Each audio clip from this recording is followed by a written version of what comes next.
partiers hoping to make a big change in the country's direction this November are against big government. But less well known is their skepticism of big corporations, at least those with CEOs who cozy up to big government. So it comes as no surprise that our next guest sees a violation of the principles of liberty-loving Tea Partiers, with GE quietly reaching a settlement with the SEC over an oil for food probe. Tom Borelli runs a shareholder activist group, and he says that GE is just an opportunistic parasite feeding on the expansion of government. And he's even started a petition calling for the resignation of GE CEO Jeff Immelt. Tom, clearly you have no views on this. None at all. None whatsoever. Why? I mean, is this a little extreme, calling for the resignation? Why? Come on. Let's first start. $24 million fine. This is a business show, first of all. So let's start with the business. Ever since Immelt has been on GE's board, the stock has gone from about 41 down to about 16. I got no argument with that. And so it's a lousy investment, and he's cut the dividend. So then worse than that, to insult the non-shareholders, he's lobbying with Obama for big government. Cap and trade, the $787 billion stimulus. He steered money to his utility customers.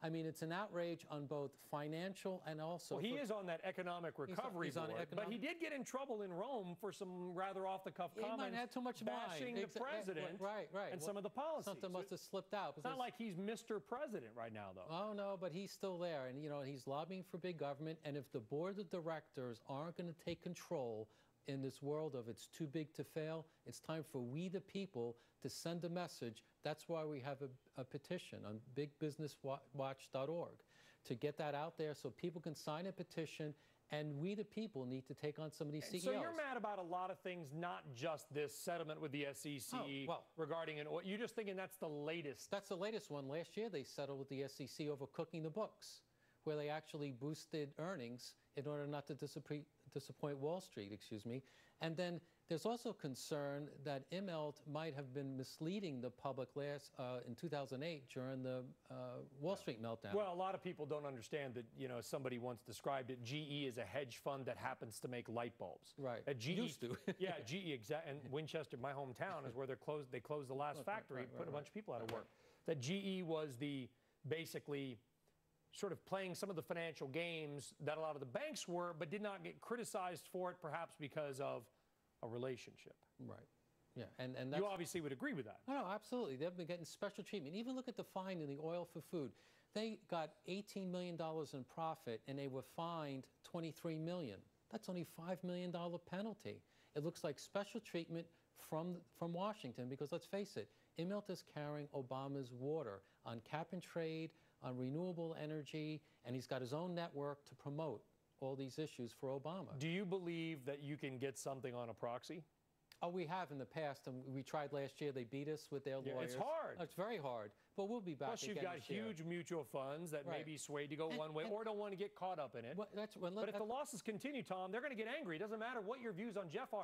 If the stock goes from 40 to 16, nobody's happy. He shouldn't have a job. In what world does someone destroy more than half the value of whatever you're involved with? Just, if you're playing baseball, if you're playing football, whatever it is, you're held accountable. For some reason, Immelt seems to be above the law, and it's us to remind him that we the people have had enough. Well, I would disagree with you on that, because we could probably, and I don't have them off the name, we could probably right now point to a lot of companies where half the market cap's been wiped out in the last 5 years.